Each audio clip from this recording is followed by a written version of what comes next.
Bom, nós vimos que o século XVI, XVII e XVIII marcaram uma transição da Idade Média para a Idade Moderna.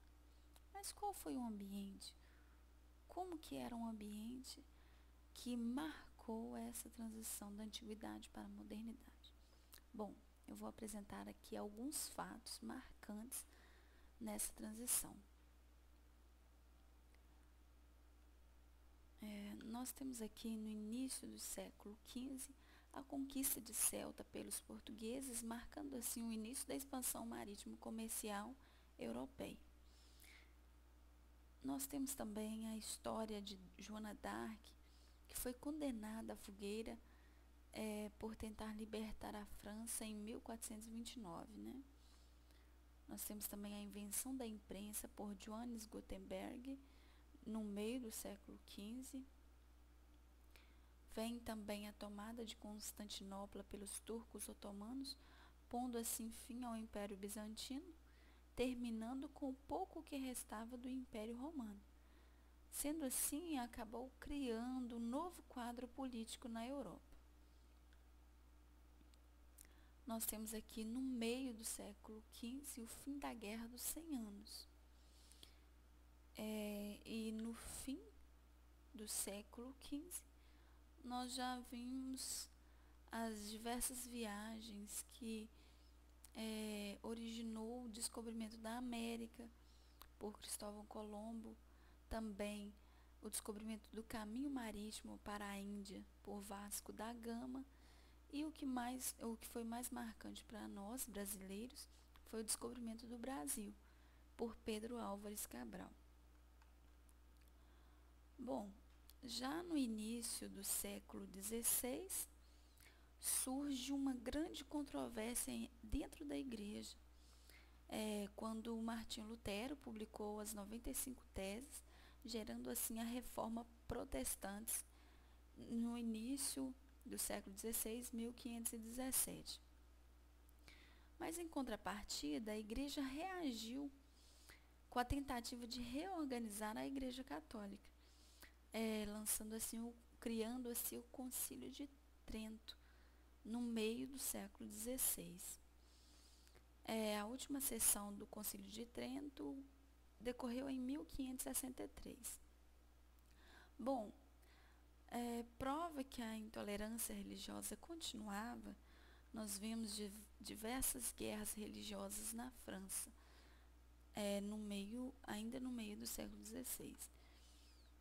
E a partir daí nós vimos vários conflitos, várias guerras. Em 1618, já no século XVII, nós temos o início da Guerra dos 30 Anos. Vinha aí também a Revolução Gloriosa da Inglaterra, como sinal de luta pela liberdade. A Revolução Americana e o início da Revolução Francesa. Bom, então nós vimos aí os fatos que mais marcaram na transição da Idade Média para a Idade Moderna. Bom, mas esse ambiente histórico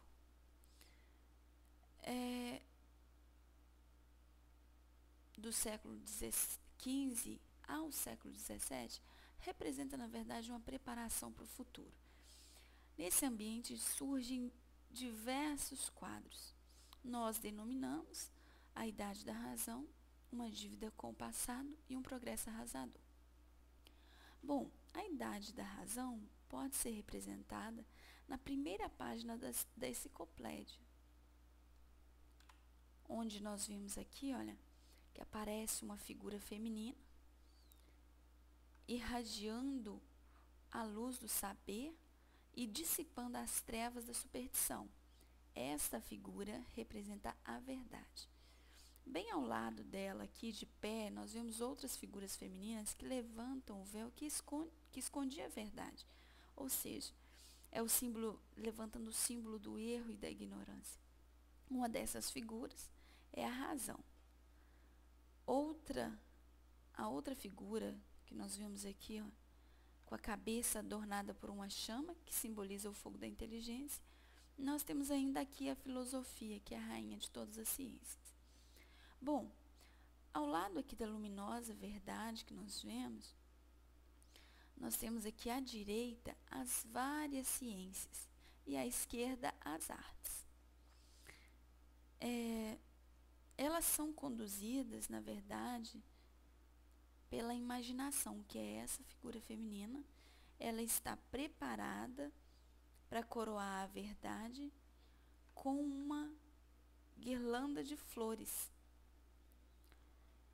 E aqui embaixo nós temos os seres humanos empunhando os instrumentos com que realizam seus trabalhos. Eles são iluminados por feixes de luzes. Bom, todas essas figuras alegóricas resumem a ideologia do século XVIII. Um novo mundo estava para ser construído pelo homem. E o conhecimento, ou seja, esses feixes da verdade e da razão, iluminaria e esclareceria todos os problemas. Por isso, esse movimento foi chamado Iluminismo. As novas ideias não surgiram do nada nem por acaso. Boa parte delas são legados de grandes pensadores do século XVI e XVII. Podemos citar entre eles René Descartes, cujo pensamento ele opunha a evidência da razão ao julgo das tradições ou da autoridade. Temos também Francis Bacon e John Locke, que eram partidários do empirismo e sustentavam que a experiência estava na origem do pensamento. Foram também as regras de investigação de Isaac Newton que serviram de elemento de ligação entre o empirismo e o pensamento do século XVIII.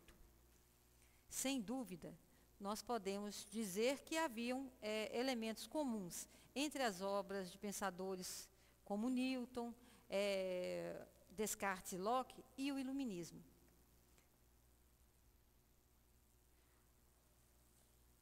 No século XVIII, a Europa era um formigueiro de ideias e inovações.